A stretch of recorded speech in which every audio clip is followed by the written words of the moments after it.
பல்வேறு பகுதிகளில் நடைபெற்ற முக்கிய நிகழ்வுகளை களத்தில் மதிமுகம் பகுதியில் பார்க்கலாம்.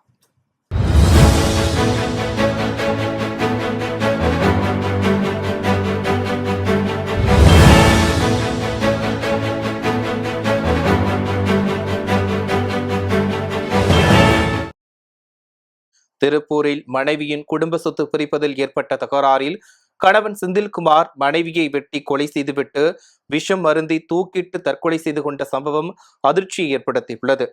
உடுமலைப்பேட்டையில் விவசாயம் செய்து வரும் செந்தில்குமார் கடந்த 3 மாதங்களுக்கு முன்பு குடும்ப சொத்தில் மனைவி சத்யாவிற்கு குறைவாக கிடைத்ததாக கூறி அடிக்கடி தகராறில் ஈடுபட்டு வந்துள்ளார். இந்த தகராறு முற்றி செந்தில்குமார் மனைவியை கொலை செய்துவிட்டு தானும் தற்கொலை செய்து கொண்டார். இந்த சம்பவம் அந்த பகுதியில் பெரும் பரபரப்பையும் சோகத்தையும் ஏற்படுத்தியுள்ளது. தருமபுரி மாவட்டம் அரூர் அருகே கள்ளக்காதல் விவகாரத்தில் வாலிபர் கத்தியால் கொலை செய்யப்பட்ட சம்பவம் அதிர்ச்சியை ஏற்படுத்தியுள்ளது. அரூர் அடுத்த பெத்தூரைச் சேர்ந்தவர் ஸ்ரீ வெங்கடேஷ். இவருக்கும் அதே பகுதியைச் சேர்ந்த இளவரசன் என்பவரது மனைவிக்கும் கள்ள தொடர்பு இருந்ததாக கூறப்படுகிறது. இதனால் இருவரது மனைவிகளுக்கும் இடையே அடிக்கடி தகராறு ஏற்பட்டு வந்துள்ளது. இதனால் ஆத்திரமடைந்த இளவரசன் இரவு வெங்கடேஷ் வீட்டிற்கு சென்று தட்டி கேட்டுள்ளார். அப்போது இருவருக்கும் இடையே தகராறு முற்றிய நிலையில் இளவரசன் தான் வைத்திருந்த கத்தியால் ஸ்ரீ வெங்கடேஷின் பின்தலை, கழுத்து ஆகிய இடங்களில் சரமாரியாக குத்தி உள்ளார். இதில் ஸ்ரீ வெங்கடேஷ் சம்பவ இடத்திலேயே பரிதாபமாக உயிரிழந்தார். இது குறித்து அளித்த புகாரின் அடிப்படையில் அரூர் போலீசார் வழக்கு பதிவு செய்து விசாரித்து வருகின்றனர். கள்ளக்காதல் விவகாரத்தில் இளைஞர் கொலை செய்யப்பட்ட சம்பவம் அந்த பகுதியில் பெரும் பரபரப்பை ஏற்படுத்தியுள்ளது. சென்னையில் செவிதிறன் குறைபாடுள்ள குழந்தைகளுக்கு கேட்கும் கருவி மற்றும் பெண்களுக்கு வாழ்வாதார உதவி வழங்கப்பட்டது. குட்டீஸ் கிளப், அப்சரா அறக்கட்டளை மற்றும் வல்லமை அறக்கட்டளையுடன் இணைந்து டிக்னிட்டி ப்ராஜெக்ட் எனும் புதிய சமூக சேவை முன்னெடுப்பை தொடங்கியுள்ளது. இதன் தொடக்க விழா சென்னை ECR பகுதியில் உள்ள பிரிம்ரோஸ் பள்ளி வளாகத்தில் சிறப்பாக நடைபெற்றது. அப்போது செவி குறைபாடு உள்ள குழந்தைகளுக்கு நவீன கருவிகள் வழங்கப்பட்டன. மேலும் ஏழை பெண்களுக்கு நலத்திட்ட உதவிகளும் வழங்கப்பட்டன. வேலூர் மாவட்டம் குடியாத்தம் சட்டமன்ற தொகுதிக்குட்பட்ட பேரணம்பட்டு பத்தலப்பள்ளி பகுதியில் தேர்தல் பறக்கும் படையினர் கண்காணிப்பில் ஈடுபட்ட போது உரிய ஆவணங்களின்றி எடுத்து வரப்பட்ட 71,000 ரூபாய் ரொக்க பணத்தை பறிமுதல் செய்தனர். விசாரணையில் கர்நாடக மாநிலத்தைச் சேர்ந்த ஆஞ்சநேய ரெட்டி என்பதும் இவர் பெங்களூருவில் இருந்து சென்னைக்கு துணி வாங்க சென்றதும் தெரிய வந்தது. திருப்பத்தூர் சட்டமன்ற தொகுதிக்குட்பட்ட பகுதிகளில் பறக்கும் படை அதிகாரிகள் வாகன சோதனையில் ஈடுபட்டு வருகின்றனர்.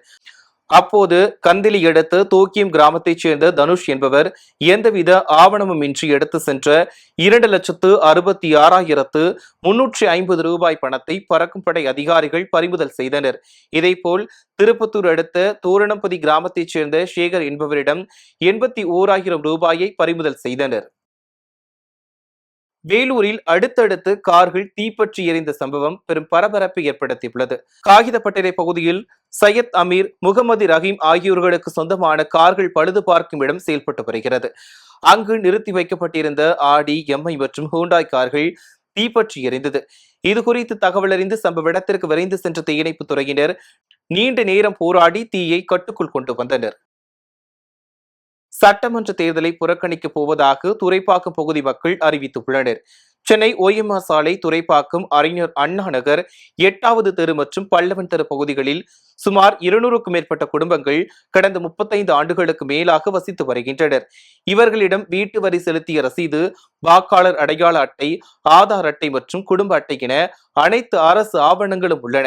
இந்நிலையில் தாங்கள் வசிக்கும் நிலத்திற்கு எந்தவித பாதுகாப்பும் இல்லாத நிலையில் சட்டமன்ற தேர்தலை புறக்கணிக்க போவதாக அறிவித்துள்ளனர். டெமோக்ரஸின்றது ஒரு of the people, by the people, for the பீப்புள்னு நம்ம புக்ல தான் படிச்சிருக்கோம்.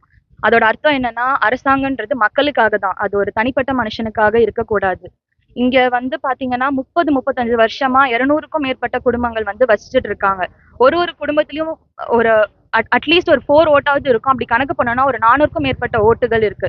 இப்ப இந்த போர்டு வச்சதுக்கான அர்த்தம் என்னன்னா, இங்க 30-35 வருஷமா வச்சுட்டு இருக்காங்க. அவங்களுக்கு எல்லா உரிய ஆவணங்கள் இருக்கு. Ration card, Aadhaar card, voter ID and அதுக்கான உரிய லேண்ட் வரி அண்ட் வாட்டர் டாக்ஸ் எல்லாமே பே பண்ணிட்டு இருக்காங்க. பட் இப்போ ரீசெண்டா ஒரு 4 வருஷத்துக்கு முன்னாடி தான் ஒரு தனிப்பட்ட மனிதர் வந்து இங்க பட்டா கிளைம் பண்ணியிருக்காருன்ற மாதிரி கேள்வி இங்க இருந்து எப்படி வெக்கேட் பண்ணலாம்னு யோசிக்கிறாங்க. இங்க இருக்கவங்க இந்த மாதிரி கொடுத்துட்டு போனவங்க ஒரு 2-3 வீடு இருக்காங்க சார். அங்க அவர் பேரே நாகார்ஜுன் போட்டிருக்காரு. எங்களுக்கு இதெல்லாம் பார்க்கும்போது இருக்கிற எல்லா மக்களுக்கும் இந்த பிரச்சனை நாளைக்கு வருமோன்னு பயமா இருக்கு. ஸோ நாங்க அதனால கலெக்டரேட்ல இருந்து நாங்க வந்து ஆர்டிஓ ஆபீஸ்ல இருந்து எல்லா இடத்துலயும் மனு கொடுத்துருக்கோம். அந்த மனுக்கு எதுக்குமே இது வரைக்கும் எந்த பதிலும் கிடையாது. எந்த அரசியல்வாதிகளும் எங்களை வந்து உங்களுக்கு இந்த குறையா இதை நாங்க தீர்த்து கொடுக்குறோம்னு சொல்லல. அதனால நாங்க என்ன பண்ணிருக்கோம்னா, எங்களுக்கு ஓட்டு போட விருப்பம் இல்ல, எந்த அரசியல்வாதிகளும் எங்க தெருக்குள்ள நுழைய வேண்டாம், நீங்க எங்களுக்கு எந்த ஹெல்ப்பும் பண்ணாதப்ப உங்களுக்கு நாங்க ஓட்டு போட்டு எந்த விதத்துல பிரயோஜனம்னு சொல்லிதான் இந்த போர்டை வச்சிருக்கோம்.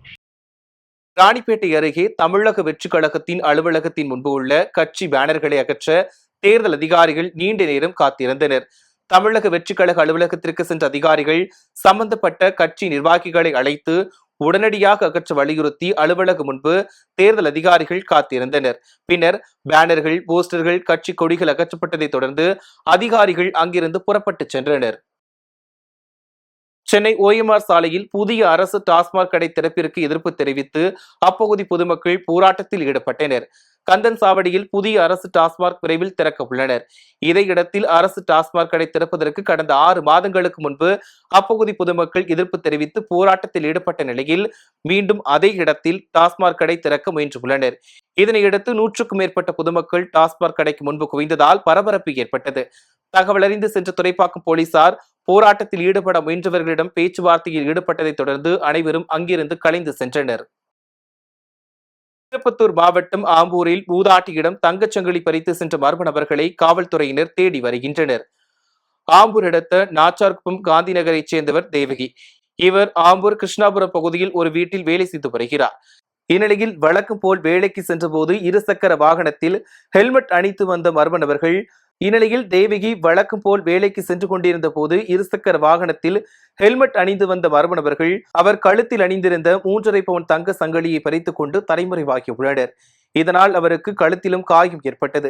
இது தொடர்பாக அளித்த புகாரின் அடிப்படையில் ஆம்பூர் நகர காவல்துறையினர் வழக்கு பதிவு செய்து அப்பகுதியில் உள்ள CCTV கேமராவில் பதிவான காட்சிகளை கொண்டு விசாரணை நடத்தி வருகின்றனர். நான் வீட்டு வேலை செஞ்சு ஒரு வருஷம் சேர்த்து 4 வருஷமா கஷ்டப்பட்டு வாங்கி வச்சேன் சார். நகை சார் போலீஸ் நகை மீட்டு கொடுக்க சொல்லி உத்தரவு போடுங்க சார். எனக்கு எந்த ஆதரவும் இல்லை சார். நான் தானே தோத்துட்டேன், பிள்ளையா தோத்துட்டேன் சார். எனக்கு 2 பொண்ணு பேரம் சார். எனக்கு எந்த ஆதரவும் இல்லை சார். கொடுக்குறீங்களா? வயசானவங்களுக்கே பாதுகாப்பு இல்லையா சார்? வயசு பொங்க வந்தா என்ன சார் பாதுகாப்பு கொடுக்குது சார்? Sir தட்டாங்க sir. எனக்கு எல்லாம் அடிபட்டு என்ன ஒரே கண்ணர் மாதிரி பண்ணிட்டாங்க சார். எனக்கு கை காலெல்லாம் எல்லாம் நடுங்குன்னு என் கழுத்தெல்லாம் அறுத்துட்டு போட்டாங்க சார். எனக்கு எந்த வகையும் இல்லை சார். என்னை வந்து நீங்க தான் மீட்டு கொடுக்குறது சார்.